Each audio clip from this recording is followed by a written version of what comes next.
I tried so hard and got so far. Gadis penghancur hidupku ternyata jodohku, bab 181 tidak ada kata, jika. Weni menaikkan rambutnya lagi, dia berkata dengan rasa bersalah, maaf, aku tidak seharusnya beritahu kamu, seharusnya aku menyimpan di dalam hati dan perlahan menghilangkannya. Tidak, setelah kamu mengatakannya, mungkin kamu akan menjadi lebih nyaman, walaupun mungkin sekarang kamu sangat sedih, tetapi kedepannya kamu tidak akan menyesal. Kamu tidak akan menyesal karena dirimu tidak berani mencoba. Saat kita semua punya sesuatu yang ingin kita lakukan, seharusnya kita beranikan diri untuk mencoba, jadi walaupun gagal juga tidak akan menyesal, bukankah begitu? Betul, betul yang kamu katakan, setidaknya aku sudah berusaha untuk menggapainya. Dia memberikan sebuah senyuman yang cemerlang kepadaku, kamu sangat cocok dengan Direktur Elina, kalian pasti akan sangat bahagia. Terima kasih. Jadi, apakah kamu boleh menganggap masalah ini tidak pernah terjadi? Aku tidak ingin ada rasa canggung saat bertemu denganmu ke depannya, walaupun tidak bisa menjadi pacar, tetapi jadi teman juga boleh. Iya, aku tidak ingat apa yang pernah terjadi, apa tadi kamu ada mengatakan sesuatu yang istimewa?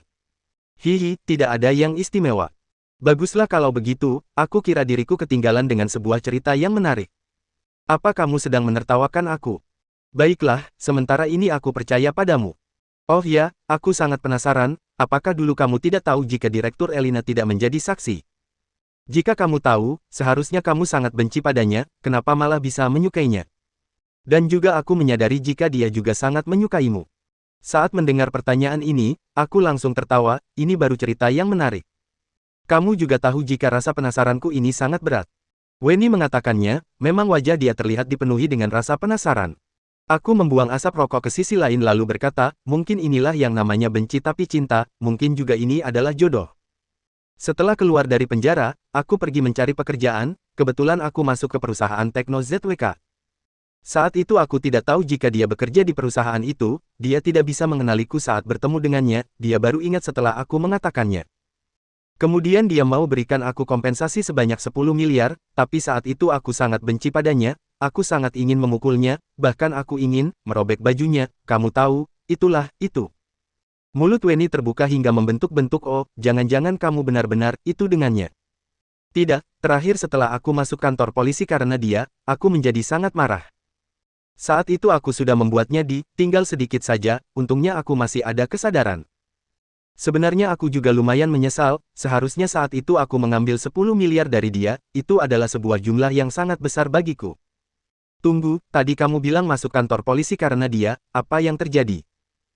Saat aku bekerja di perusahaannya, kebetulan aku bertemu dengan Gedeon yang mau membalasnya, kemudian, aku menolongnya sekali lagi, awalnya aku tidak ingin menolongnya, tetapi terakhir aku tidak tahan dan akhirnya aku terminum obat bius yang diberikan oleh Gedeon, hari kedua aku sudah tertangkap saat aku bangun. Weni melebarkan matanya dengan ekspresi tidak percaya, ya Tuhan, kamu dengannya, apakah di kehidupan lampau kamu hutang terlalu banyak dengannya? Mungkin juga, mungkin kehidupan sebelumnya dia adalah keledai, dan aku orang yang naik keledai itu. Setelah mendengar suara tawaan Weni, aku baru menyadari jika kata, keledai tidak terlalu cocok, ada sedikit rasa porno. Tapi suasana di antara kita menjadi lebih baik. Weni adalah perempuan yang lapang dada, dia dengan tenang menerima hasil kegagalannya, dia juga tidak nangis karena ini, dia juga tidak menyalahkan dirinya. Sangat jarang ditemui perempuan seperti ini, juga sangat sedikit. Jika aku tidak masuk penjara, dan Keisha tetap meninggalkanku, setelah itu aku menyadari perasaan Weni, mungkin aku bisa memilih untuk bersama dengannya, karena menghadapi perempuan seperti ini, sulit menemukan alasan tidak suka. Tetapi dalam kehidupan ini tidak ada kata kalau.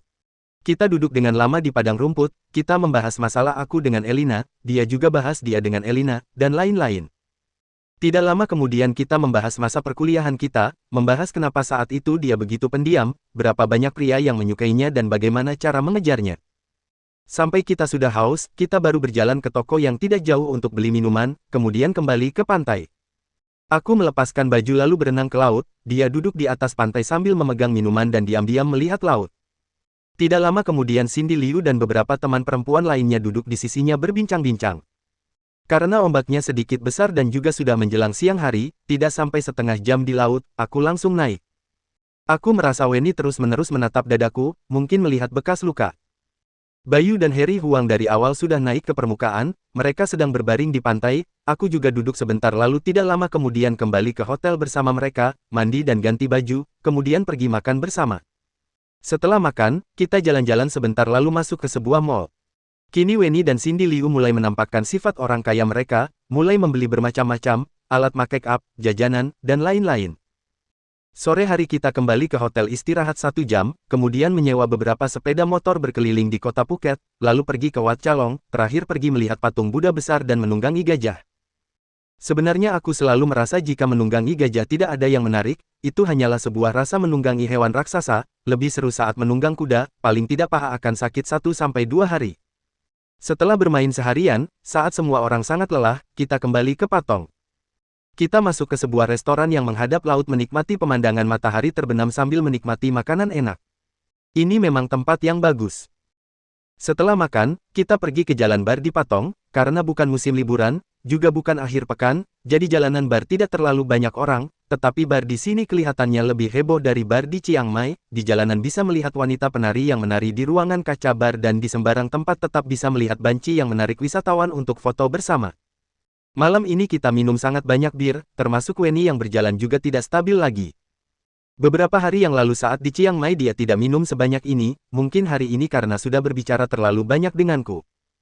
Setelah kembali ke kamar hotel dan sudah mandi, aku berbaring di atas tempat tidur mengeluarkan ponsel. Cindy Liu dan Lenny mengirimkan foto kita hari ini di grup teman sekolah, juga berbincang-bincang dengan sangat bahagia dengan teman lainnya. Aku jarang berbicara di grup, hanya melihat sekilas riwayat obrolan. Setelah melihat tidak ada yang istimewa, aku langsung menutup grup teman sekolah dan membuka WeChat-nya Elina. Direktur Elina, apa besok kamu punya waktu luang untuk ke sini? Aku mengirim sebuah pesan. Dia langsung balas dengan cepat, MHM, pesawat besok pagi, jam 10 sudah tiba di Bandara Internasional Phuket. Setelah melihat pesan dari Elina, aku menjadi senang lalu balas dengan cepat, baik, sekarang aku bantu kamu pesan kamar hotel, besok pagi aku ke bandara jemput kamu. Kemudian aku langsung menghubungi pemandu wisata yang dikenalkan oleh Bruce, suruh dia pesan 1 kamar lagi, kemudian memesan sebuah mobil untuk jemput ke bandara. Untungnya ini bukan musim liburan, juga bukan akhir pekan, jadi hotel masih tersisa banyak kamar, dan juga memesan sebuah kamar di sebelahku. Gadis penghancur hidupku ternyata jodohku, bab 182 kamu tidak bisa berenang. Pemandu wisata itu hanya menjemput Wenny dan lainnya di Bangkok, karena Phuket tidak terlalu besar, dan Harry Huang juga sudah pernah datang, jadi dia bilang tidak memerlukan pemandu wisata, tetapi pemesanan hotel dan penjemputan di bandara tetap memerlukan bantuan orang lain. Setelah memesan kamar dan mobil, aku berbincang-bincang tentang cuaca dan lingkungan di sini kepada Elina, tidak lama kemudian Elina mengatakan jika dia sudah mau istirahat. Aku tidak buru-buru menutup telepon, melainkan mengirim pesan kepada Wenny bilang jika besok Elina akan tiba. Tampaknya Wenny sangat senang, dia bilang besok mau bersamaku pergi jemput di bandara. Aku bilang tidak perlu, lalu mengingatkan dia dengan tidak terlalu jelas agar jangan membahas masalah dulu kepada Elina, yaitu semua yang hari ini kubahas dengannya. Wenny langsung janji dengan bersumpah. Sebenarnya aku juga tahu jika dia bukan orang yang suka cari masalah, dapat dilihat jika dia tidak jahat. Pagi hari esok, aku menunggu mobil dari pemandu wisata di depan hotel, kemudian pergi ke bandara menunggu. Bandara Internasional Phuket lumayan jauh ke Patong, aku tidak ingin membiarkan Elina naik bus, tetapi jika tidak memesan mobil antar jemput lebih awal, maka hanya ada minibus dan taksi saja. Minibus walaupun murah, tetapi sangat lambat, di tengah jalan mungkin berhenti dan merekomendasikan tempat-tempat wisata. Semalam aku naik mobil seperti ini, sungguh tidak enak sama sekali. Biaya taksi malah sangat mahal, sekitar 400-an ribu. Memesan mobil malah mau lebih murah 50%, biasanya sekitar 160 hingga 200 ribu saja. Mobil yang dicarikan pemandu wisata ini lebih murah, hanya 160 ribu saja. Sekitar jam 10, aku melihat Elina di depan pintu bandara. Dia memakai topi penghalang matahari warna krem dengan sebuah pita merah, baju kaos putih, rok midi berwarna hijau muda, sandal berbunga, sehingga membuat dia terdapat sedikit muda di dalam rasa anggunnya. Sebelumnya saat di Chiang Mai pergi bermain ke area universitas, dia juga pernah memakai baju seperti ini. Saat itu aku merasa dia berbeda total dengan Direktur Elina yang biasa di perusahaan, sekarang dia juga memberiku rasa yang sama. Setelah pesawat tiba yaitu saat pintu keluar bandara dipenuhi dengan orang-orang, dia berjalan di antara keramaian pastinya sangat menarik perhatian banyak orang, aku bahkan melihat seorang pria yang mendekatinya, seolah-olah dengan alasan menarik barang bawaannya untuk mendekatinya. Tetapi Elina langsung menolaknya, kemudian dia berjalan mengikuti orang-orang dan melihat ke pintu keluar. Saat dia melihat kemari, aku melambaikan tangan kepadanya, wajah dia menampilkan senyuman yang indah kemudian berjalan kemari dengan cepat. Aku mengambil barang bawaannya lalu sambil tersenyum berkata, hari ini kamu cantik sekali, bahkan ada pria yang mendekatimu. Dia tersenyum, apakah dulu aku tidak cantik? Bukan, dulu kamu juga sangat cantik, hanya saja gaya hari ini berbeda. Dulu aku juga pernah berpakaian begitu. Dulu kamu tidak tertawa hingga begitu indah. Dia cemberut, sembarangan. Ayo naik ke mobil, pria yang barusan lewat itu sedikit canggung. Dia tertawa dan tidak menolehkan kepala melihat pria yang canggung itu, melainkan langsung melewati sampingku. 40-an menit kemudian, kita tiba di hotel. Setelah mengurus prosedurnya, aku membantu dia membawa barang bawaannya ke dalam kamar dan bertanya, kamu mau istirahat dulu atau sekarang langsung keluar bermain? Sekarang langsung pergi saja, aku ingin jalan-jalan ke pantai. Oh iya, di mana Wenny dan yang lainnya? Mereka sudah pergi ke pantai. Kalau begitu ayo pergi. Sambil mengatakan, Elina langsung keluar tanpa merapikan barang bawaannya. Aku sedikit kehabisan kata, setelah berpikir aku bertanya, apakah kamu mau berenang di laut? Jika mau berenang, kamu ganti baju renang saja dulu.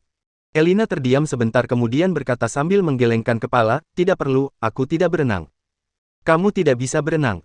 Bukan, dengar kabar ombak angin di pantai sangat besar, dan juga sangat banyak orang di pantai Patong, jadi aku tidak ingin berenang. Aku tiba-tiba menyadarinya, kemudian menggarukkan kepala sambil berkata, jika kamu ingin berenang di laut, kita bisa mencari pantai yang ombak anginnya lebih tenang dan tidak banyak orang. Tidak, kita pergi jalan-jalan saja. Aku sedikit kecewa karena tidak bisa melihat penampilannya memakai bikini. Itu adalah pemandangan yang sudah kuharapkan sangat lama. Semoga malam ini atau besok bisa melihatnya. Setelah kembali ke lobi hotel, aku tiba-tiba menyadari jika Wenny berdiri di lobi hotel seolah-olah sedang menunggu kita. Kak Elina. Setelah melihat Elina, Wenny langsung menjadi senang dan berjalan kemari. Halo, kita bertemu lagi. Oh ya, kenapa kamu di sini? Elina juga pergi menyambutnya dan memeluknya dengan senang. Aku di samping diam-diam melihat mereka berbicara, lalu memerhatikan setiap ekspresi dan gerak-gerik Wenny. Semalam dia bilang dirinya tidak akan benci Elina, walaupun dia sudah tahu jika aku masuk penjara karena Elina, dia juga tidak pernah menyalahkannya, bahkan sudah menjadi teman baik dengan Elina. Sekarang semua gerak-geriknya setelah bertemu lagi dengan Elina bukanlah pura-pura, setidaknya aku merasa begitu. Mereka berbincang beberapa kata kemudian saling berpegangan tangan berjalan keluar tanpa memanggilku sama sekali. Aku sedikit kehabisan kata, aku hanya bisa ikut dari belakang dengan pelan-pelan. Biasanya saat dua wanita yang memiliki hubungan baik keluar jalan-jalan dengan seorang pria, maka pria itu biasanya akan dicuekin, karena wanita bisa dengan sangat dekat bergandengan tangan dan bermain, dan pria malah hanya bisa menjadi tukang angkat tas dan ambil barang. Sekarang aku seperti ini, walaupun Wenny dan Elina tidak bawa tas, tetapi mereka sama sekali tidak memedulikan aku. Sesampai ke pantai Patong, mereka masih saling bergandengan tangan dan menginjak ombak putih dengan pelan, sambil berbincang-bincang dengan suara yang ringan. Aku mengikuti sebentar, setelah melihat Bayu dan lainnya, aku langsung meninggalkan dua wanita ini dan pergi duduk di samping Bayu. Wenny membalikkan kepalanya melihat aku sekilas, saat itu seolah-olah aku melihat rasa licik dan puas di matanya. Aku sedikit kehilangan akal, ternyata dia sengaja. Sekitar setengah jam kemudian, sepertinya mereka sudah mulai lelah dan akhirnya mereka kembali dari jalan-jalan. Elina duduk di sampingku, dia melepas sepatunya dan meregangkan kakinya. Memperlihatkan betisnya yang seimbang dan putih, bagiku itu adalah godaan yang sangat kuat. Apa kamu tidak pergi berenang? Dia tiba-tiba menolehkan kepalanya dan bertanya. Aku menggelengkan kepala, kamu tidak menemani aku berenang, tidak enak sendirian. Aku tidak pakai baju renang. Sekarang juga bisa pergi ganti, lagi pula hotel juga tidak jauh, beberapa menit sudah sampai. Elina mencemberutkan mulutnya, kamu sangat ingin aku berenang, jangan-jangan kamu sedang berpikiran buruk. Aku kehabisan kata, Direktur Elina, apakah aku terlihat seperti orang itu? Mendengar jawaban Elina yang sangat terus terang, aku tiba-tiba kehabisan kata menjawab dia, aku memang memiliki maksud lain, tetapi hanya ingin melihat dia memakai bikini saja bukan berpikiran buruk, kan? Melihat aku tidak berkata apapun, ekspresi Elina langsung menampakkan menjadi senang, tidak disangka ekspresinya malah terlihat mirip dengan Wenny tadi. Sejak terjadinya perselisihan beberapa hari yang lalu aku dengan Sungki di barnya, setelah Elina mengajak keluar makan malam, hubungan kita juga membaik, bahkan menjadi lebih akrab dari dulu. Kertas jendela itu tampaknya semakin lama semakin tipis, mungkin tidak perlu sengaja dibolongi juga bisa koyak kapan saja. Aku juga tidak tahu apakah begitu terus adalah benar atau salah. Gadis penghancur hidupku ternyata jodohku, bab 183 Indra ke-6. Lagi pula nantinya Karihe pasti akan datang mencari masalah denganku, anggota keluarga Bai tidak membiarkanku terlalu dekat dengannya, sebelumnya sudah menyuruhku untuk pergi, dan juga saat itu aku sudah janji untuk meninggalkan Karihe. Tapi, setelah belakangan ini semakin dekat dengan Elina, aku selalu tidak bisa mengendalikan perasaanku lalu melakukan gerak-gerik yang terlalu mesra, termasuk cara bicaraku, dan selalu setelah kejadian terjadi baru menyadari jika kata atau perlakuan itu tidak cocok. Elina juga sama, aku juga merasakan dia kadang-kadang bisa menunjukkan kekhawatiran kepadaku, dia juga sering sulit untuk menolak permintaanku, misalnya suruh dia keluar makan jajanan malam di tengah malam, dan memanggil dia datang ke Phuket untuk kali ini. Pastinya tadi saat aku menyuruhnya berenang sudah ditolak. Sampai waktu makan siang, aku masih belum bisa melihat dia memakai bikini. Setelah makan di restoran sekitar Jungchailon, Weni, Cindy Liu dan lainnya mau kembali ke hotel untuk istirahat, di tengah jalan Elina diam-diam menanyakanku apakah bisa bawa dia pergi bermain, dia bilang sudah tidur 1 jam lebih di dalam pesawat, jadi dia tidak ngantuk. Aku bilang boleh, lalu bertanya mau bermain kemana. Dia bilang sembarangan jalan-jalan saja, misalnya cari sebuah sepeda motor untuk keliling. Jadi setelah kembali ke hotel, aku dan Elina tidak balik ke kamar untuk istirahat, melainkan menyewa sebuah sepeda motor di depan pintu hotel. Dia dengan terbiasa langsung naik ke bagian belakang sepeda motor, kemudian kedua tangannya dengan ringan merangkul pinggangku. Aku berkendara ke bagian selatan pantai, sepanjang jalan mengenalkan khas dan pemandangan di sekitaran, kemudian beberapa tempat bermain yang lumayan enak di Phuket, misalnya ke Pulau Raca atau ke Pulau Pipi untuk menyelam. Sebenarnya aku ingin pergi menyelam, karena aku tidak pernah mencoba, tetapi karena sudah sore, jadi tidak bisa bermain terlalu lama di sana, dan sekarang adalah musim hujan, mungkin tingkat kejelasan air laut dan ombak akan mempengaruhi hasilnya. Elina malah tidak terlalu ingin bermain, selain menginjak di pantai. Dia bilang hal yang paling diinginkannya di Phuket adalah mandi matahari sambil menginjak ombak putih dan melihat pemandangan laut yang indah. Sepertinya hobi ini lumayan mirip dengan Weni, semalam dia juga menginjak ombak dalam waktu yang lama. Elina masih mengatakan jika dia suka naik sepeda motor jalan-jalan di sini, terutama di garis pinggiran pantai yang memiliki pemandangan indah.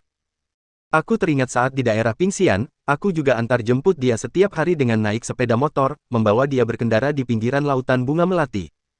Mungkin dia mulai menyukai naik sepeda motor sejak saat itu, karena sebelumnya dia tidak pernah naik sepeda motor. Setelah belasan menit berkendara ke arah selatan, aku tiba-tiba menyadari langit yang menjadi gelap. Langit di atasku tidak tahu sejak kapan sudah dipenuhi dengan awan hitam, angin laut yang dingin berhembus dari laut.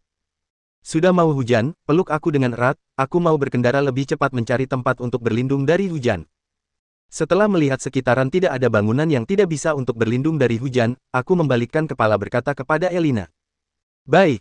Elina menganggukkan kepala, kemudian kedua tangannya memelukku dengan erat, tubuhnya juga perlahan bersandar di punggungku. Dibatasi oleh kaos putih yang tipis, aku bisa dengan jelas merasakan suhu dan keindahan dari dadanya. Kini aku tidak punya waktu untuk melamun, setelah aku menurunkan kaca helmku, aku menambah kecepatan melaju ke depan.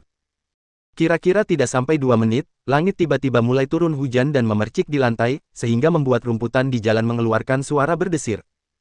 Untungnya kini ada sebuah gazebo di depan pantai yang tidak jauh yang dibangun dengan 4 potong kayu, di atasnya dilapisi dengan jerami tebal berwarna abu putih, mungkin gazebo ini sudah lumayan berusia. Di sekitaran tidak ada bangunan yang lain, aku tanpa berpikir panjang langsung berkendara sepeda motor di pinggiran jalan, kemudian melewati rumputan dan memberhentikan di gazebo. Kini air hujan seperti kacang yang bertaburan turun ke bawah, setelah aku memberhentikan sepeda motor, aku langsung menarik tangan Elina ke gazebo. Untungnya kita cepat, jika tidak kita sudah basah kuyup. Aku berkata dengan ketakutan sambil menepuk baju yang basah karena rintikan air hujan. Apakah tubuhmu ada yang terkena hujan? Aku melihat Elina tidak sedang menepuk bajunya, kemudian aku mengerutkan alis sambil bertanya. Sedikit saja, tidak apa. Aku melihat ke bagian belakang tubuhnya, hanya terlihat sedikit bagian yang basah, kebetulan adalah tempat kaitan baju dalam, sehingga terlihat baju dalam yang berwarna merah muda dan warna daging. Apa kamu ada bawa tisu? Aku bertanya. Dia menggelengkan kepala, tidak, aku hanya bawa ponsel saja. Memang demi praktis dalam bertamasya, tidak ada barang lain lagi selain tempat ponsel yang diikat di tangannya. Tidak apa, dihembus angin sebentar lagi akan kering. Dia berkata sambil tertawa kemudian menggunakan sedikit tenaga menggoyangkan pergelangan tangannya. Kini aku baru menyadari jika tanganku masih menggenggam tangannya dengan erat, jadi aku langsung lepas dan tertawa dengan canggung. Dia tidak memedulikannya, dia hanya dengan tenang melihat air hujan yang bersatu dengan permukaan laut di luar gazebo. Sangat cantik, seperti pahlawan wanita di langit yang menuangkan air dari langit ke dalam laut. Dia juga sangat cantik, penampilannya yang hening dan fokus, sangat mirip dengan foto profil di WeChat-nya. Dulu mungkin dia adalah gadis yang menyukai sastra dan seni, tipe yang gampang sedih, karena hanya gadis yang polos baru bisa sering menampakkan perasaan seperti ini. Tetapi sekarang saat dia bekerja, dia terlihat seperti wanita yang dewasa, orang cerdas dan dingin, dia sangat bertolak balik dengan penampilannya sekarang. Dia adalah orang yang memiliki beragam muka. Aku tidak mengganggunya, aku hanya berdiri di sampingnya dengan diam-diam, mendengar suara hujan yang deras, melihat lautan yang tenggelam karena air hujan. Roman, apakah Weni menyukaimu? Mengejutkan sekali dia tiba-tiba menanyakannya. Aku terdiam sebentar, kemudian aku merasa apakah ini indera keenam perempuan lagi. Dia tersenyum sambil berkata, aku bisa melihatnya, tatapan dia terhadapmu berbeda, indera keenamku selalu betul.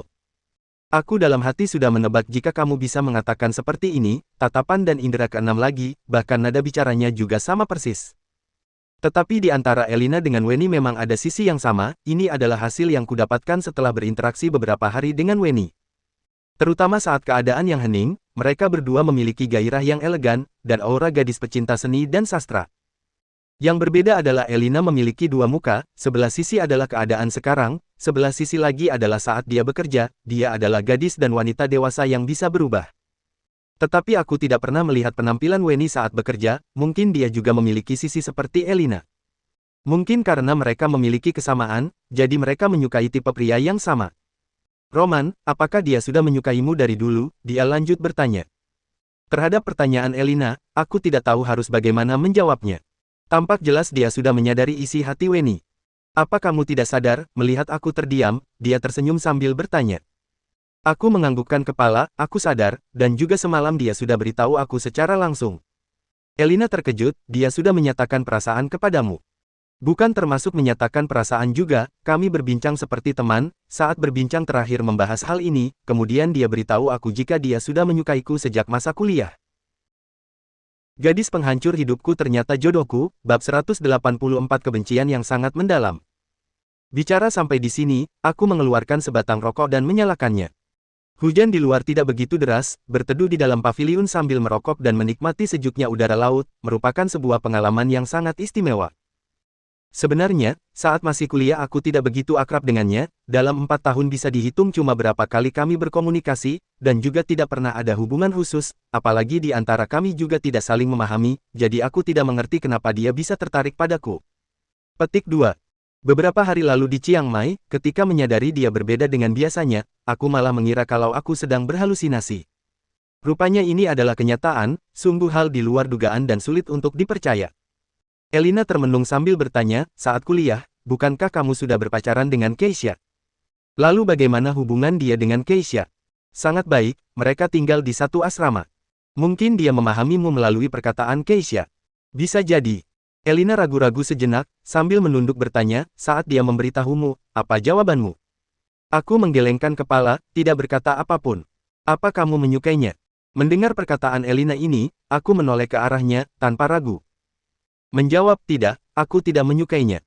Kenapa? Dia sangat baik, cantik, dan memiliki kepribadian yang baik, banyak pria kesulitan mendapatkan wanita baik seperti ini. Petik 2. Aku tertawa, tidak menjawab pertanyaannya, malah menghisap rokok, lalu dengan tenang berkata, Direktur Elina, kamu menyadari tidak, di antara kita seperti ada sebuah jalinan hubungan yang tidak terlihat, yang telah mengikat kita, sebab kamu telah mengubah jalan hidupku 3 tahun yang lalu, dan sekarang kita bertemu kembali, lagi pula. Aku tidak melanjutkan pembicaraan, tapi menjulurkan tangan keluar paviliun, dan membiarkan air hujan jatuh di telapak tanganku, sambil mengingat kembali setiap kejadian saat mengenalnya. Kehidupan manusia mungkin sudah ditakdirkan. Elina menoleh, dan dengan tenang melihat hujan di luar tanpa berbicara, seharusnya dia mengerti maksud perkataanku tadi. Roman, apakah dulu kamu benar-benar sangat membenciku? Setelah sekian lama, dia tiba-tiba bertanya. Iya. Aku tertawa, saat itu aku sangat membencimu, sampai ingin. Iya itu, kamu pasti mengerti. Waktu itu kamu benar seorang bajingan. Elina sambil menggigit bibirnya melirik ke arahku, seperti tersenyum, malu dan kesal. Haha, benar, saat itu baru keluar tidak lama, sifat nakal masih sangat kuat. Oh ya, Direktur Elina, menurutmu waktu itu kalau aku tidak bisa menahan diri, apakah sekarang aku akan berada di penjara? Elina tanpa ragu mengangguk, iya, jika kamu memang, ingin berbuat yang tidak-tidak, aku pasti akan melapor polisi, agar kamu dipenjarakan sekian tahun lagi. Untung aku sanggup menahan diri. Aku tertawa. Elina mempelototiku, kemudian menutup mulutnya sambil tertawa ringan. Tidak berapa lama, dia berhenti tertawa, lalu pelan-pelan bertanya, Roman, apakah sekarang kamu masih membenciku? Tanpa ragu aku menggelengkan kepala, sekarang, tidak benci, tidak membencimu lagi. Tapi aku masih menyalahkan diri sendiri, waktu itu. Petik 2. Aku menyukaimu. Tidak tahu alasan apa, aku memotong pembicaraannya, dan mengatakan hal yang sudah lama ku pendam dalam hati. Mendengar kata ini, badan Elina menjadi kaku, lalu dia menoleh, dan matanya sayup-sayup menatapku. Aku tertawa dengan lega, bukankah barusan kamu bertanya kenapa aku tidak menyukai Weni, sekarang sudah terjawab, karena aku telah menyukaimu. Elina teringat kembali perkataannya tadi, dia memalingkan wajahnya yang memerah dan tidak berani menatapku. Aku berbicara seorang diri, tidak tahu kapan aku mulai menyukaimu, sebelumnya aku tidak berani memastikan, tapi sekarang, aku benar-benar telah menyukaimu. Teringat dulu saat aku sangat membencimu, selain memikirkanmu, aku juga ingin menaklukkanmu. Tapi kemudian, tidak tahu kenapa jadi begini, mungkin ini yang namanya jodoh, atau takdir. Dulu, aku pernah membayangkan akan sangat gugup jika suatu hari, menyatakan cinta kepada Elina, dan jantung akan berdetak sangat kencang. Tapi sekarang baru menyadari, aku sangat tenang, seperti menceritakan sebuah hal yang biasa kepada seorang teman, tidak ada banyak hambatan. Sedangkan Elina, kelihatan sangat gugup, wajahnya memerah, dan badannya tegang.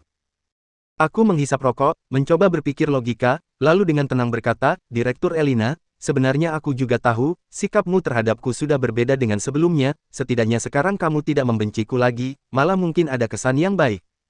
Aku tahu, meskipun di antara kita ada kemungkinan bersama, tapi keluargamu pasti tidak akan menyetujuinya, karena sebelumnya Karihe sudah menjelaskannya padaku. Mungkin, karena dari awal aku sudah melakukan kesalahan, harusnya aku mengambil uang 10 miliarmu, kemudian pergi sejauh mungkin, dengan begitu tidak akan terjadi banyak masalah, dan juga tidak akan menimbulkan kesalahpahaman. Tenang saja, aku hanya tidak bisa menahan diri, untuk mengungkapkan isi hatiku, tidak ada maksud lain, jangan disimpan dalam hati, aku. Petik 2. Kenapa? Elina tiba-tiba menengadahkan kepala melihatku, lalu mengajukan pertanyaan tidak jelas. Apa maksudmu? Aku tidak begitu mengerti maksud perkataannya ini. Kenapa menyuruhku untuk tidak serius menanggapinya? Tiba-tiba, aku menunduk dan tersenyum minta maaf, aku tidak ingin membuatmu terganggu karena perkataanku, lagi pula. Aku hanya mengatakan, jika ada hubungan sesuatu di antara kita, kamu mungkin akan bertengkar dengan keluargamu, sehingga membuat mereka kecewa dan sedih, tanpa dukungan dari keluarga. Aku tidak peduli. Elina langsung memotong pembicaraanku, tatapan matanya tegas, seperti telah membuat satu keputusan yang serius. Roman, aku tidak peduli jika keluargaku tidak setuju, lagi pula, aku bisa membujuk mereka. Petik 2. Aku tertegun, lalu menatapnya, hatiku seperti berdebar sangat kencang. Roman, aku juga menyukaimu. Dia seperti mengerahkan semua keberaniannya.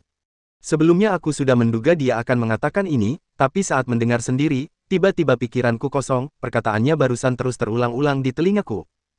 Di luar paviliun, hujan turun rintik-rintik, angin laut berhembus, dan menggoyangkan rambutnya, tapi tatapan matanya membeku seperti udara di sekitar.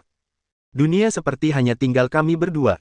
Dalam keadaan seperti ini, aku hanya punya satu niat, yaitu menciumnya. Elina adalah gadis paling cantik yang pernah kujumpai, apalagi di saat seperti ini. Di bawah hembusan angin laut yang menggoyangkan rambutnya, ditutupi dengan percikan air dan tatapan mata yang menawan, bibir yang lembut dan anggun. Aku tidak bisa mengendalikan diri lagi, langsung meraih tangannya, dan memeluknya. Sambil memegang pinggangnya, aku mencium bibirnya. Gadis penghancur hidupku ternyata jodohku bab 185 apa yang kalian inginkan. Waktu seolah-olah berhenti. Aku berharap bisa selamanya seperti ini. Nampaknya hanya sebentar, namun seperti sudah sangat lama, setelah selesai berciuman, dia terengah-engah dan menyandarkan kepala di bahuku, seperti kehilangan tenaga, kemudian dengan lembut bersandar di tubuhku. Aku memeluk eratnya, dan merasakan jantungnya berdetak sangat kencang. Beginilah, kami saling berpelukan, tanpa berkata apapun, dan tidak pernah berpikir untuk berpisah. Aku tidak tahu apakah ini sudah termasuk berpacaran, atau hanya penghibur hati sementara. Aku juga tidak berani bertanya, karena takut merusak kebahagiaan yang telah lama dinantikan. Tanpa disadari, hujan telah berhenti, cahaya matahari sore menyinari paviliun, dan badan kami. Masuk ke dalam sedikit, jangan sampai jadi hitam. Setelah agak lama terpapar sinar matahari, akhirnya aku mengatakannya. Iya. Dia menjawab sekilas, kemudian menengadahkan kepalanya dari bahuku, dan membiarkan aku menggendongnya pelan-pelan masuk ke dalam paviliun. Dia menunduk kepala tidak berani menatapku, wajahnya yang dari tadi memerah, nafasnya terengah-engah, bulu matanya yang panjang sedikit bergerak. Aku ingin menciumnya sekali lagi. Tapi ketika aku mengangkat tangan, ingin memegang wajahnya, tiba-tiba dari jalan terdengar bunyi sepeda motor. Aku menoleh keluar, dan melihat ada 3 sepeda motor melaju dari sebelah utara jalan, karena mereka memakai helm, jadi tidak kelihatan jelas wajahnya. Dan dari arah berlawanan, juga ada 2 sepeda motor melaju kemari, mereka juga memakai helm. Saat mendekati paviliun, kelima sepeda motor yang datang dari arah berlawanan ini, tiba-tiba semuanya meninggalkan jalan raya, berbelok ke padang rumput, dan berjalan mengitari ke arah paviliun. Melihat adegan ini, seketika aku memiliki firasat buruk, sepertinya kedatangan mereka karena ingin menyerangku. Cepat lari, naik ke motor. Aku tanpa berpikir panjang lagi langsung menarik tangan Elina, menuju sepeda motor yang ada di luar paviliun. Elina berseru, dan terhuyung-huyung berjalan beberapa langkah, sedikit lagi hampir terjatuh. Aku segera memegangnya, dan sekali lagi menarik dia berlari keluar paviliun. Tapi, para pengendara motor tersebut menyadari aku hendak melarikan diri, mereka langsung menancap gas, lalu menyebar, ingin menghalangi jalan keluarku. Sisi paviliun di dekat laut adalah lereng gunung yang curam, sementara di kedua sisi paviliun adalah area jalur penghijauan dengan ketinggian setengah orang, sisi yang menghadap jalan adalah padang rumput yang datar tapi tidak luas. Setelah kelima sepeda motor itu berpencar, kami hampir tidak ada jalan keluar lagi. Jika saat ini aku ingin menggunakan sepeda motor menerobos keluar, kemungkinan musuh akan menabrakku hingga jatuh, saat itu sudah pasti tidak bisa kabur. Malah akan membuat Elina terluka. Dari sini menuju pantai lumayan jauh, jadi tidak ramai yang melewati tempat ini, apalagi barusan turun hujan, sekitar sini pasti tidak ada orang. Aku sempat kebingungan sesaat, lalu menarik Elina masuk ke area jalur penghijauan, menuju bagian utara pantai, sambil mengeluarkan HP untuk menelpon polisi. Apa yang telah terjadi, mereka itu siapa? Saat ini Elina seperti baru tersadarkan, dia bertanya dengan bingung. Aku berkata tanpa menolehnya, kemungkinan, anggota Mark, pokoknya mereka datang untuk cari masalah. Petik 2. Apa yang mereka inginkan? Mungkin ingin balas dendam, atau mungkin ada tujuan lain. Tidak masalah jika memang mereka adalah anggota Mark, karena tujuan mereka hanya aku, jadi tidak akan berbuat sembarangan pada Elina. Tapi mereka semua memakai helm, jadi aku tidak tahu apa mereka adalah orang yang diutus Clay, atau Sungki, atau orang lain, misalnya yang memperjualbelikan manusia atau organ tubuh lainnya.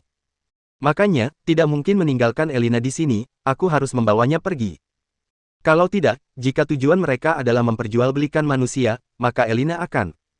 Aku tidak berani membayangkan akhirnya, jadi hanya bisa menarik tangan Elina tanpa berhenti berlari. Saat ini, panggilanku terhubung, aku memberikan penjelasan yang singkat kepada polisi, bahwa kami diserang oleh orang yang tidak dikenal, dan setelah memberitahukan lokasi musuh, aku mengabaikan untuk menjawab pertanyaan formal dan interogasi dari polisi, hanya berteriak menyuruh mereka bergegas mengutus orang kemari, kemudian menutup panggilan dan terus berlari. Beberapa sepeda motor itu telah mengejar kemari, tapi area jalur penghijauan setinggi setengah orang, jadi motor mereka tidak bisa menerjang masuk, mereka terpaksa berpisah. 3 sepeda motor berada di samping area jalur penghijauan, 2 lagi menancap gas, ingin masuk dari depan area jalur penghijauan untuk mencegat jalanku.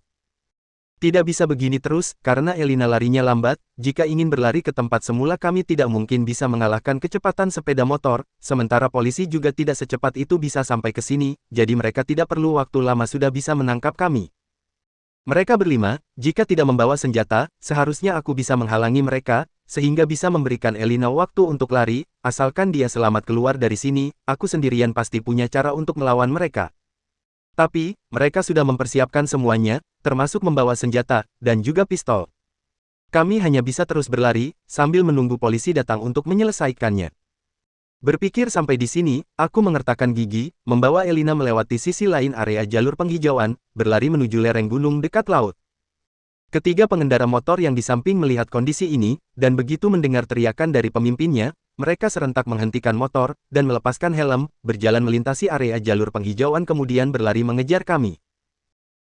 Lereng gunung dekat laut ini ditutupi oleh pohon dan semak belukar yang lebat, membentang sejauh beberapa kilometer di sepanjang laut. Di bagian barat kaki gunung adalah pantai berbatu yang tidak bisa dijadikan tempat persembunyian. 2 motor yang ingin mencegat kami saat itu telah menuju ke arah utara, lalu 3 orang lagi dari arah timur area jalur penghijauan sedang mengejar kami, jadi setelah masuk ke hutan lereng gunung, aku menarik Elina ke arah yang berbeda, berlari melewati hutan yang lebat ke arah selatan. Hutan ini dipenuhi oleh dedaunan yang lembut, dan ada batu dengan ukuran berbeda, ditambah lagi lereng gunung ini agak curam, sama sekali tidak bisa berlari dengan cepat, bahkan kalau tidak hati-hati bisa terjatuh. Apalagi membawa Elina, dengan kecepatan sekarang ini, tidak butuh waktu lama akan segera terkejar oleh musuh. Pada saat aku tergesa-gesa, Elina tiba-tiba berteriak, lalu kakinya cedera. Hal yang paling dikhawatirkan akhirnya terjadi. Aku bergegas memapahnya, apakah kakimu keseleo? Dia menggelengkan kepala, kakiku tidak apa-apa, tapi sepatuku rusak. Aku melihat, sepatu yang dipakainya telah rusak, mungkin karena permukaan jalan yang tidak rata tadi. Dia tidak mungkin bisa berlari dengan sepatu yang telah rusak, apalagi jika tanpa sepatu, berjalan di antara dedaunan yang terdapat banyak patahan ranting pohon dan bebatuan, bahkan semak berduri, kakinya pasti akan terluka gores. Dari belakang telah terdengar suara langkah kaki musuh, jika begini terus, maka kami akan tertangkap. Hanya bisa memikirkan cara lain.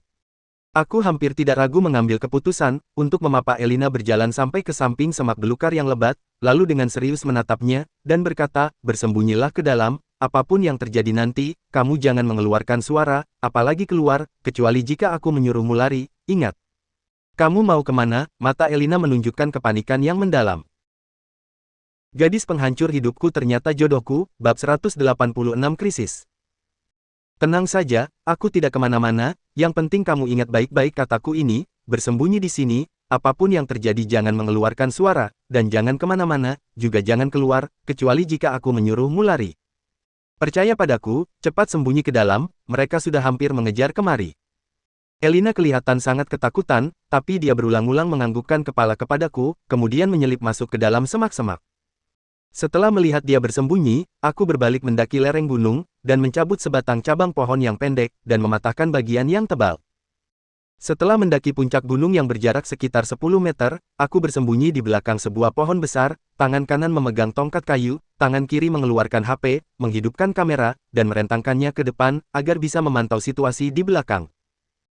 Suara langkah kaki semakin mendekat, dalam kamera terlihat ada 3 orang, salah satu dari mereka berjalan mendekati puncak gunung, dia seharusnya akan melalui tempatku ini, sedangkan 2 orang lagi berada di tengah dan bawah lereng gunung, jarak mereka sekitar 10 meter, sehingga kelihatan seperti jaring yang tipis, menelurusi lereng gunung mengejar kemari. Mereka bertiga, yang 2 orang memegang petungan elastis, termasuk yang berjalan di puncak gunung, yang akan melalui tempatku ini, tapi pria pendek berkulit gelap yang berada di tengah lereng gunung itu, tangannya memegang pistol. Mereka benar-benar membawa senjata. Kelihatannya, jika serangan kali ini gagal, aku sudah tidak punya kesempatan lain lagi. Saat itu mungkin mereka akan mematahkan kaki tanganku, lalu membuangku ke laut sebagai makanan ikan. Kedua hasil akhir ini merupakan hal tidak dapat aku terima. Tentu aku tidak akan menyerah begitu saja, pohon tempatku bersembunyi sangat besar, batangnya cukup untuk menutupiku, sehingga aku bisa menunggu saat musuh berjalan kemari baru bertindak.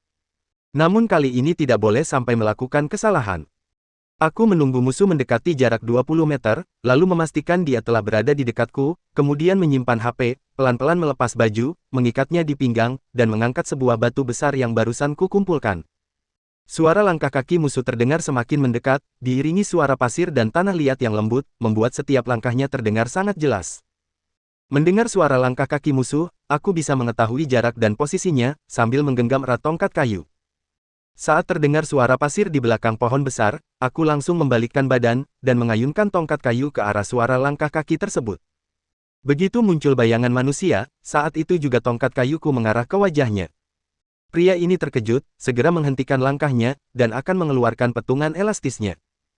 Tapi bagaimanapun juga aku masih lebih cepat dari dia, hanya terdengar suara, pang, tongkat kayuku mengenai wajahnya, lalu diikuti teriakan kesakitan dan suara jatuh ke tanah. Tongkat kayu yang barusan kupatahkan dari pohon memiliki ketangguhan yang sangat baik, dengan bobot yang cukup, hanya satu pukulan saja, membuat orang ini tidak bisa bangkit lagi, setelah menggelinding beberapa kali ke bawah lereng gunung, dia terjepit tidak bergerak di pohon.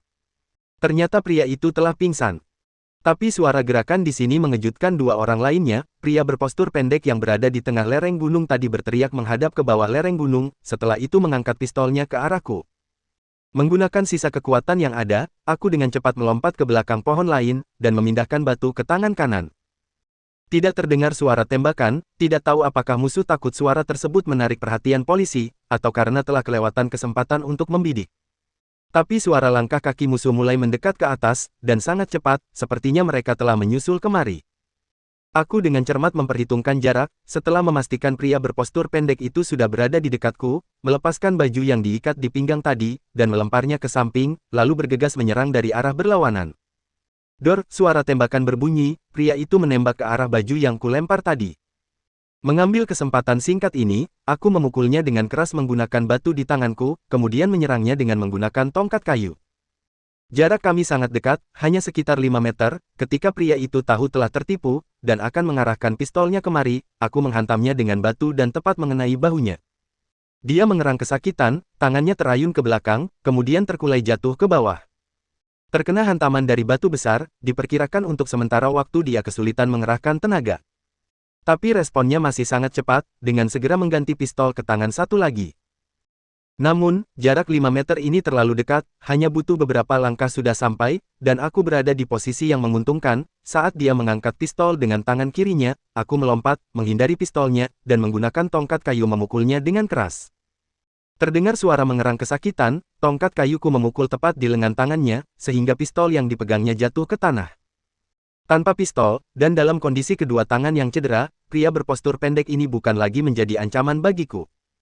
Aku mendarat, lalu menggunakan tongkat memukul wajahnya, dan membuatnya jatuh ke tanah, kemudian mengambil pistol yang jatuh tadi, dan mengangkatnya, lalu membidik ke arah pria satu lagi yang akan menyerangku.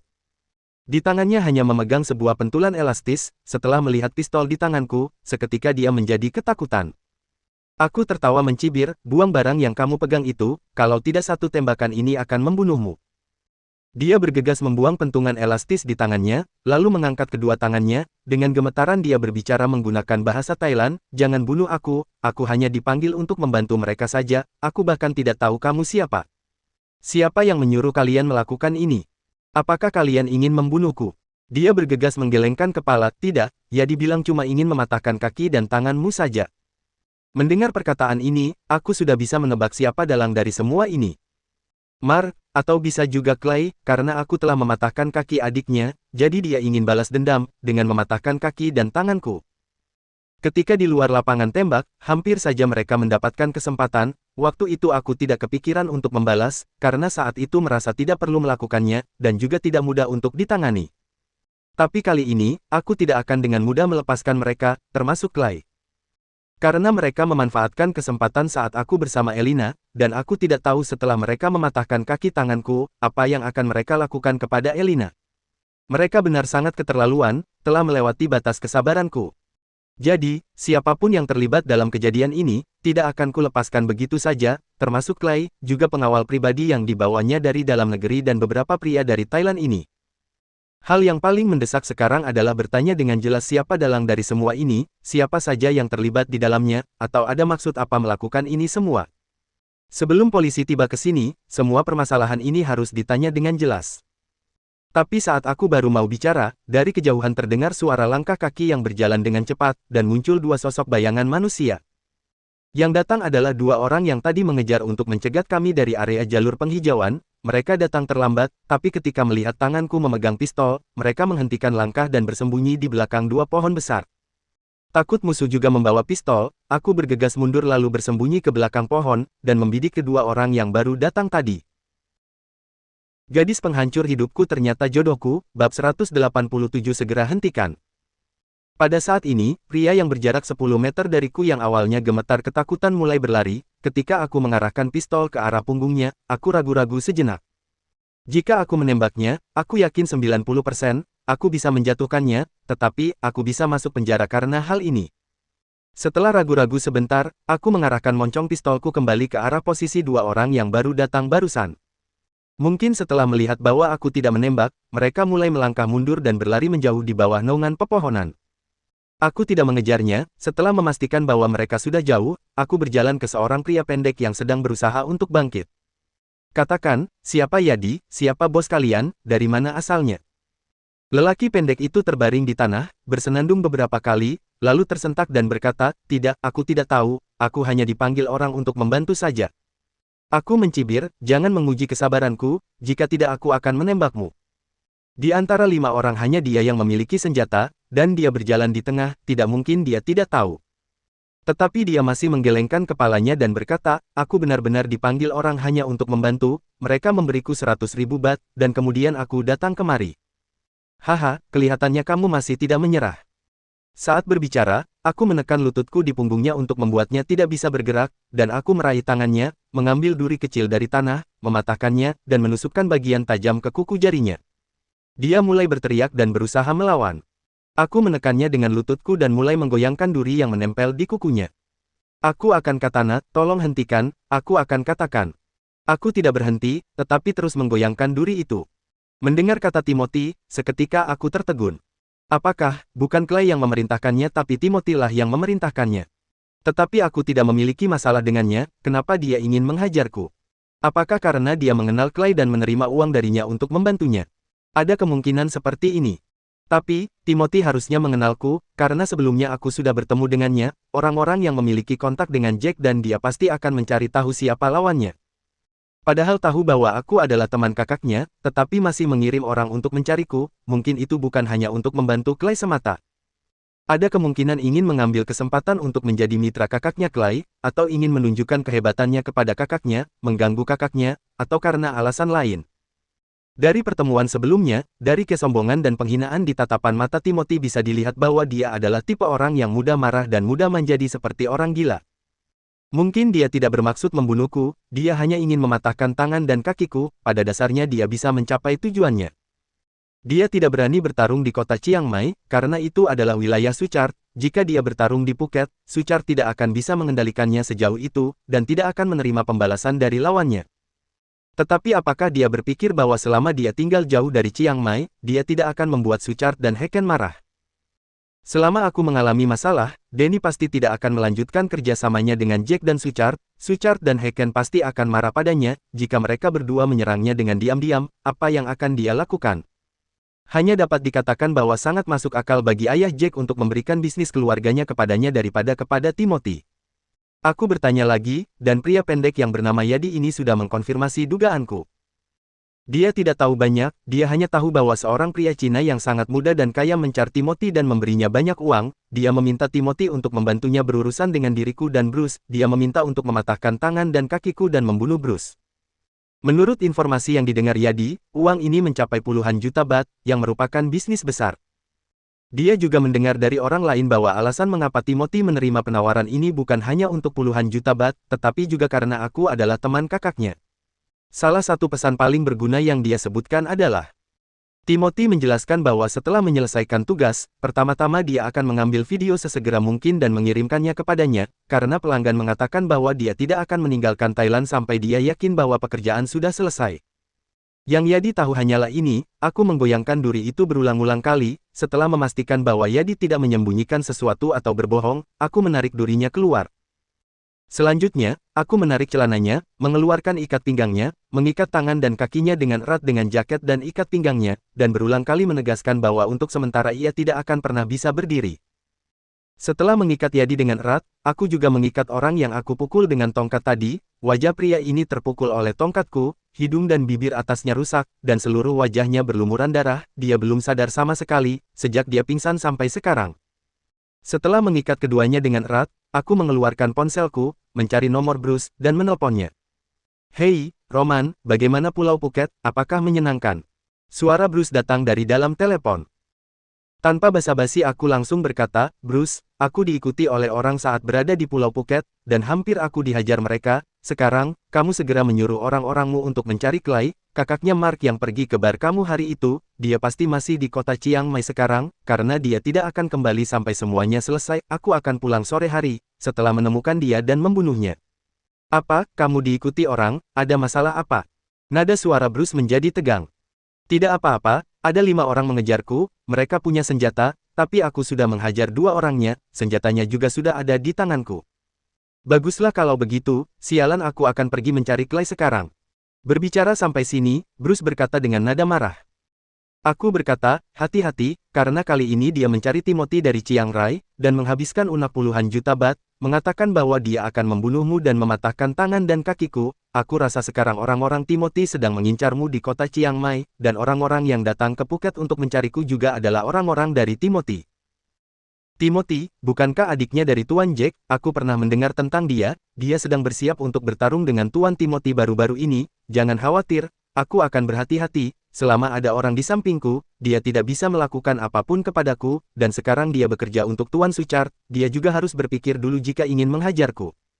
Bagaimanapun kamu harus berhati-hati, aku takut dia tidak akan memberikan wajah kepada Suchard, bagaimanapun, dia sudah menerima uang dari Clay.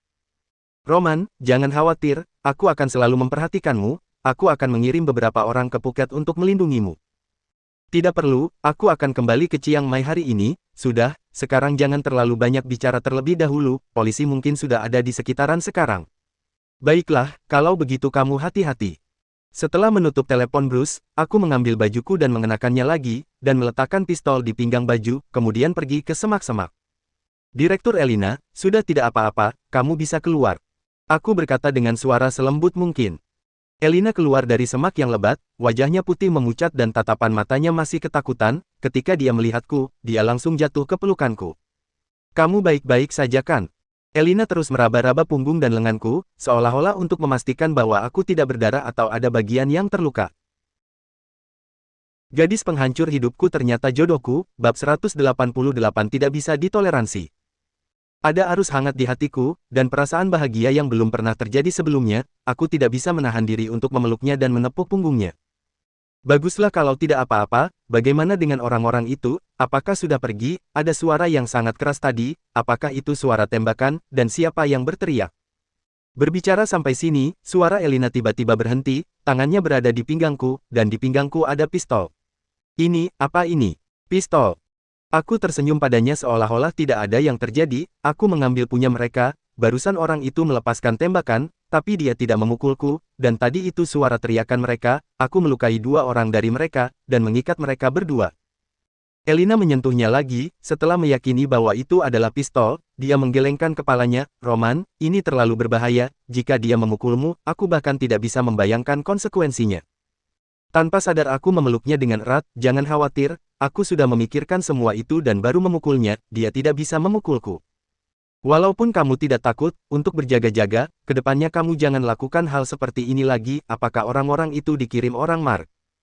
Sebenarnya, mereka dikirim oleh Clay. Kamu seharusnya kenal dengan kakaknya Mark, dia memberi orang lain puluhan juta bat hanya untuk mematahkan kaki dan tanganku. Kenapa dia bisa begini? Keterlaluan. Tidak bisa, aku akan meneleponnya sekarang, aku tidak tahan dengannya. Sambil berkata, Elina mengeluarkan ponselnya dan mulai mencari nomornya. Aku tidak menghentikannya, memang seharusnya keluarga Gong membayar ini semua, mereka tidak menduga kalau ada Elina, mereka tidak takut bisa menyakitinya. Ketika berita itu tersebar di dalam negara dan saat terdengar oleh orang-orang keluarga Bai, dapat dibayangkan betapa marahnya mereka. Tiba-tiba aku menyadari bahwa orang-orang di keluarga Bai juga akan mengalihkan kemarahan mereka kepadaku, karena akulah yang mengajak Elina ke Pulau Phuket dan membawanya mengendarai sepeda motor yang membuatnya dalam bahaya.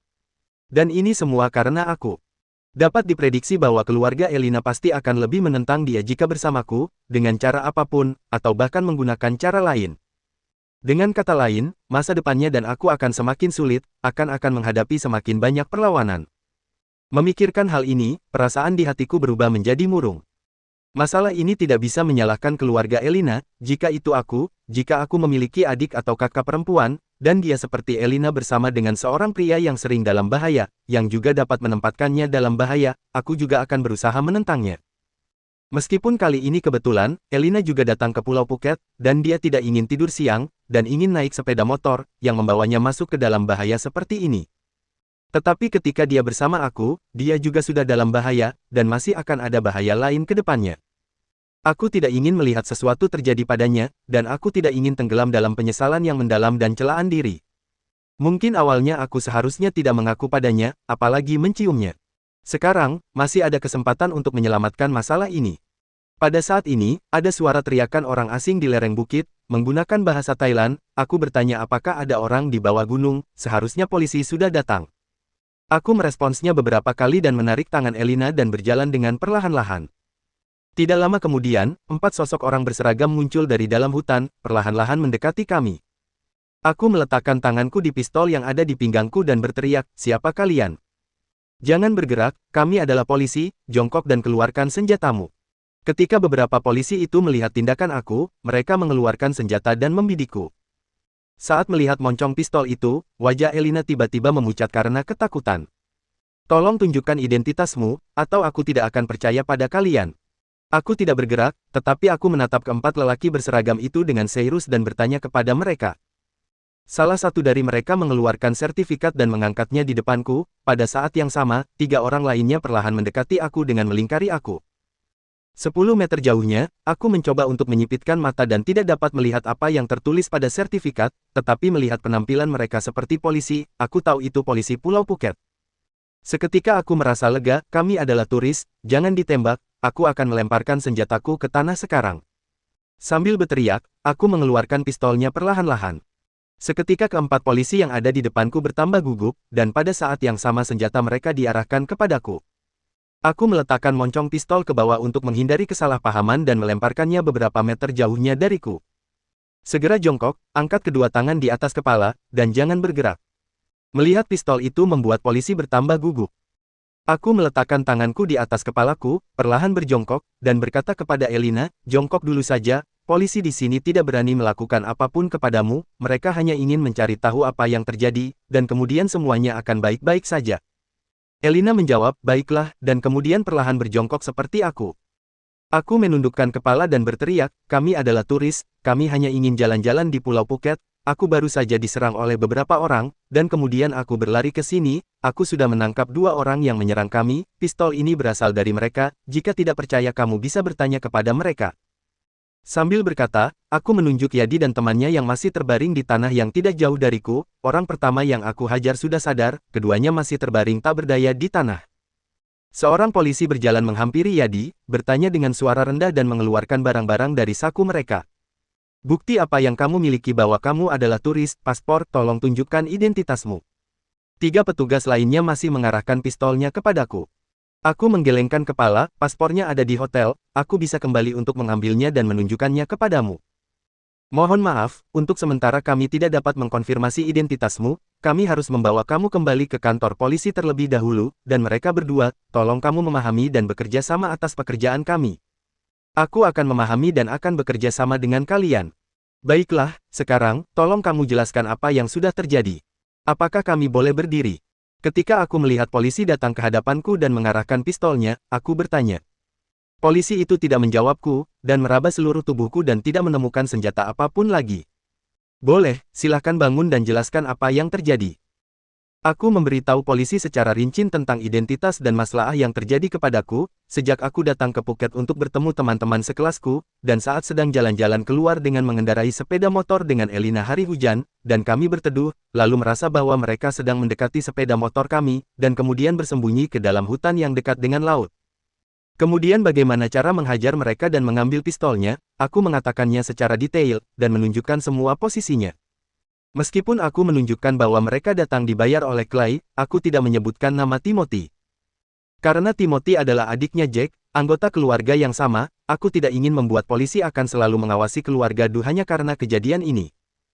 Adapun saat polisi menginterogasi, bukan urusan aku apakah Yadi akan memberinya pengakuan atau tidak, setidaknya aku tidak mengarahkan petunjuk itu pada keluarga Du. Gadis penghancur hidupku ternyata jodohku, bab 189 balas dendam. Tetapi aku tidak mengatakan masalah bahwa Bruce mengirim orang untuk mematahkan kaki Mark, karena itu akan membuat Bruce masuk penjara. Aku hanya memberitahu polisi bahwa aku memiliki konflik dengan adiknya Clay, terjadi konflik bahasa saat berada di Chiang Mai dan di Cina, alasan mengapa aku diserang oleh orang mungkin karena konflik sebelumnya, kebencian mereka selalu melekat di hati. Polisi mungkin tidak dapat menemukan bukti, mereka tidak bisa melakukan apa-apa kepada Clay, tapi untungnya perkataannya jelas, jika ada kesempatan, tidak buruk untuk mengirim Clay masuk penjara. Pada saat itu, ia akan memiliki kehidupan yang menyedihkan di penjara, Suchard dan Jack pasti ada banyak anak buah di dalam penjara, dan tidak mudah baginya untuk menderita. Oh iya, barusan lupa menelepon Carlos, meminta bantuannya berhubungan dengan polisi di sini dan bahkan dalam kasus ini, lebih baik langsung menangkap Clay di Chiang Mai. Selama memberinya sedikit uang, seharusnya ia tidak akan menolak saat di hadapan Heiken. Bagaimanapun pada awalnya, dia bisa mengumpulkan uang dari Mark dan menempatkan aku di kantor polisi, sekarang, dengan hal yang sama dia juga bisa mengumpulkan uang dariku. Barusan aku lalai, sekarang ponselku sudah disita oleh polisi, aku tidak bisa menelponnya walaupun aku mau, aku hanya bisa menelponnya setelah penyelidikannya jelas. Dua dari polisi itu membuat catatan untuk Elina dan aku, menanyakan setiap detail kejadian dengan hati-hati, sementara dua lainnya bertanya dengan Yadi dan pria bajingan yang aku pukul wajahnya. Bibir atas pria itu hancur, dan hidungnya juga mengeluarkan banyak darah. Yadi juga hampir sama, dia mendapat pukulan di wajah dan tangan kirinya, wajahnya bengkak, sebelumnya aku melihat dia memuntahkan beberapa giginya, dan lengannya tidak bisa dinaikkan, mungkin sudah patah. Tidak lama kemudian, beberapa polisi datang untuk mengambil foto di sekitar dengan kamera mereka, dan menemukan satu selongsong peluru yang ditembak Yadi tadi. Setelah menggali informasi dan penyelidikan di daerah sekitar, kepala polisi berkata kepada Elina dan aku, kalian berdua, pergi ke kantor polisi bersama kami terlebih dahulu, setelah melakukan penyelidikan dan interogasi dengan detail, kami akan melepaskan kalian berdua. Baik. Aku mengangguk, lalu berbalik badan melihat ke arah Elina dan berkata, kita ikut bersama mereka dulu, setelah mereka menggali semua informasi, semuanya akan baik-baik saja. Baik. Elina juga mengangguk, lalu secara alami menarik lenganku dan pergi mengikuti polisi. Gerakan ini berarti dia menganggap aku sebagai lelakinya. Tapi suasana hatiku agak kacau, karena aku sudah membawanya dalam bahaya. Selain itu, bahkan jika dia ingin bersama denganku, keluarganya pasti akan menentangku. Jika tidak ada masalah di luar dugaan, Kari dengan segera akan datang mencariku, bahkan keluarganya, mereka akan memarahi aku di depan muka dan kemudian memaksa aku untuk meninggalkan Elina. Aku tidak tahu bagaimana harus menghadapinya, tidak tahu apakah ciuman di kios itu benar atau salah. Yadi dan kawan-kawan disiksa, mereka tertunduk oleh desakan polisi. Sangat jelas, mereka sudah menebak kehebatan karir dirinya. Sampai di puncak lereng, setelah melewati hutan, aku melihat 3 mobil polisi terparkir di pinggir jalan, dan sepeda motor yang aku sewa masih terparkir di luar kios. Sebelum polisi naik ke mobil, aku tidak lupa meminta polisi untuk membawa sepeda motorku, dan kemudian mengembalikan deposit ke tempat sewanya. Dalam perjalanan kembali ke kota Phuket, aku memegang tangan Elina dan memandang keluar jendela dengan tenang. Kenapa? Apakah kamu khawatir orang-orang itu akan mendatangimu dan membuat masalah? Elina melihat aku diam sepanjang waktu, jadi dia mengepalkan tanganku, jangan khawatir, polisi akan menangkap mereka semua, dan jangan takut dengan mereka lagi. Aku tersenyum padanya dan berkata, bukan, aku tidak khawatir dengan mereka, mereka tidak bisa apa-apain aku. Lalu, apa yang kamu khawatirkan? Tidak ada, setelah melewati kejadian barusan, hatiku merasa tidak tenang. Elina tidak terus bertanya, dia hanya menatapku dengan tatapan mata yang lembut dan perhatian. Mungkin, dia sudah lama mengubur perasaannya untuk aku, tiba-tiba setelah menerobos segalanya dan melepaskannya, dia tidak bisa lagi menahan kelembutannya kepada aku. Jangan khawatir, aku baik-baik saja. Aku tersenyum lembut padanya. Tapi, tatapan matanya berangsur-angsur menjadi kacau. Roman, apakah kamu khawatir bahwa Paman Chris dan keluargaku akan marah padamu karena ini? Aku sedikit terkejut, tanpa diduga dia bisa menebaknya. Setelah menggelengkan kepala, aku mengepalkan tangannya dan berkata seolah-olah tidak ada yang terjadi. Tidak, aku pikir mereka bisa mengerti kepadaku, mereka harus mengarahkan kemarahan mereka pada Clay dan Mark, atau keluarga Gong, mereka telah membuat banyak masalah. Berbicara sampai sini, aku menoleh untuk melihat keluar jendela dan sedikit menyipitkan mata, Clay bahkan mengabaikan kehadiranmu, dan dia masih ingin menghajarku, terlepas dari keselamatanmu, cepat atau lambat, aku akan membalas dia. Jangan. Elina dengan cepat menggelengkan kepalanya, Roman, jangan mencari mereka lagi, mari kita lupakan saja masalah ini, lagi pula, kita tidak terluka. Walaupun tidak terluka, jangan lupakan begitu saja masalah ini, mereka sudah membawa senjata menghampiri kita, setidaknya mereka bisa mematahkan tangan dan kakiku, bahkan mereka mungkin bisa membunuhku, kemudian mereka akan mengikat sebuah batu besar kepadaku dan melempar ke laut untuk memberi ikan makan, jika hasilnya seperti ini, coba kamu pikir, apa yang akan mereka lakukan padamu?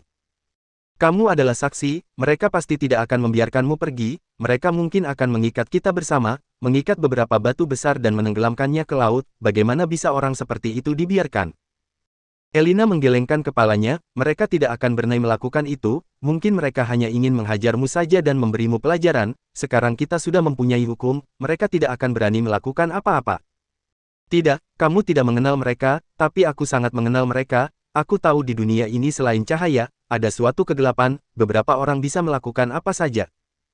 Tetapi, jika kamu pergi mencari Mark dan saudaranya Hani untuk membalas dendam karena masalah ini, kamu hanya akan menambah lebih banyak masalah ke depannya, seperti kata pepatah, setiap pertengkaran tidak akan ada memiliki akhir yang baik.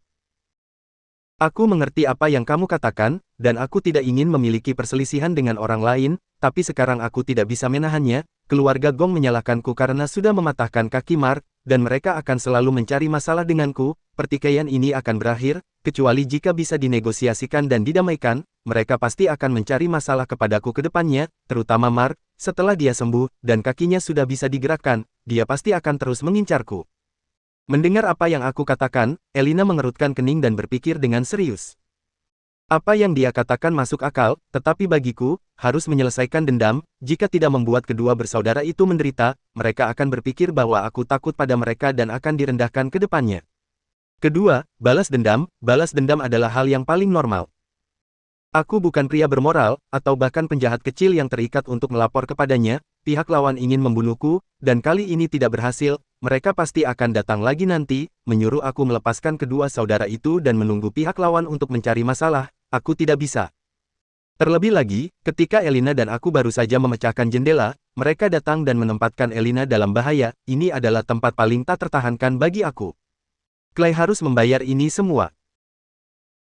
Gadis penghancur hidupku ternyata jodohku, bab 190 jangan berbuat sembarangan. Kecuali mereka bersedia untuk berdamai dan inisiatif membuat kompensasi permintaan maaf. Terkait Timothy, dia pasti telah mengirim seseorang untuk menyelidikiku terlebih dahulu. Dia juga tahu bahwa aku adalah temannya Jack, tetapi masih menerima uang dari Clay, dan mengirim seseorang untuk mencari masalah denganku, bahkan pistol pun juga dibawa kemari. Dapat dilihat, dia sengaja mencari masalah denganku untuk membuat marah Jack, atau untuk mencapai tujuan yang lain. Aku tidak bisa berbuat apapun padanya sekarang, tetapi jika suatu hari dia dan Jack mulai berperang, maka aku tidak keberatan untuk membantu Jack. Intinya, dendam ini simpan di dalam hati terlebih dahulu. Setelah Elina sedang berpikir secara mendalam, aku juga tidak berbicara, hanya melihat keluar jendela dengan tenang. Pulau Phuket adalah tempat dengan cuaca yang terus berubah. Cuaca di bulan Juni dan Juli tidak dapat diprediksi, dan biasanya akan turun hujan tanpa tanda sedikit pun. Sekarang juga sama, hujan sebelumnya baru lewat beberapa saat yang lalu, dan sekarang mulai turun hujan lagi. Hujannya tidak begitu deras, hampir sama seperti sebelumnya, mungkin sebentar lagi akan berhenti.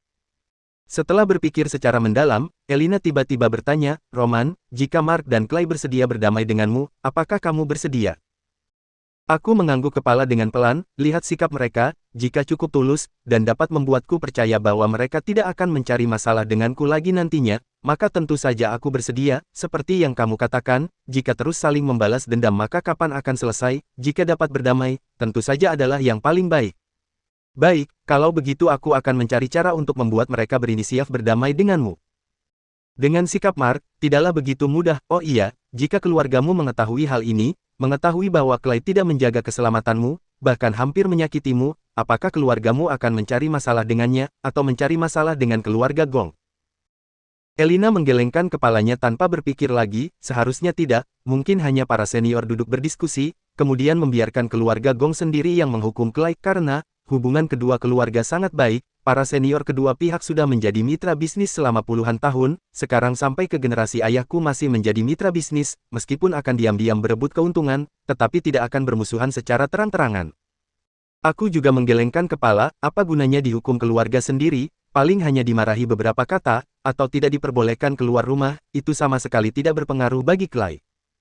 Mungkin, tetapi kamu jangan khawatir, aku akan berusaha untuk membujuk mereka, atau menggunakan cara lain, berusaha membuat Mark dan Clay berdamai denganmu, menyelesaikan masalah ini, semua orang juga tidak perlu khawatir lagi. Baik jika dapat seperti ini, jika mereka tidak menyetujuinya, kamu juga tidak perlu terlalu khawatir, tidak apa-apa, aku akan hati-hati juga tidak akan berbuat terlalu kelewatan. Ekspresi Elina menjadi sangat serius, bahkan jika mereka tidak mau berdamai, kamu juga tidak boleh berbuat sembarangan. Aku tidak berjanji padanya, juga tidak menolak, hanya tersenyum padanya. Roman, berjanjilah padaku, jangan berbuat sembarangan. Aku tidak akan berbuat sembarangan, jangan khawatir. Dengan tak berdaya, aku hanya dapat menganggukkan kepala dan berjanji. Namun, aku hanya mengatakan tidak akan berbuat sembarangan, aku akan membuat rancangan yang serius dan terencana. Kecuali benar-benar tidak dapat melakukannya. Setelah kembali ke kantor polisi, polisi memisahkan aku dan Elina. Aku dibawa ke ruangan yang luas, cerah dan juga ada sofa. Tempat ini tidak seperti ruang interogasi, malah lebih mirip ruang penyambut tamu.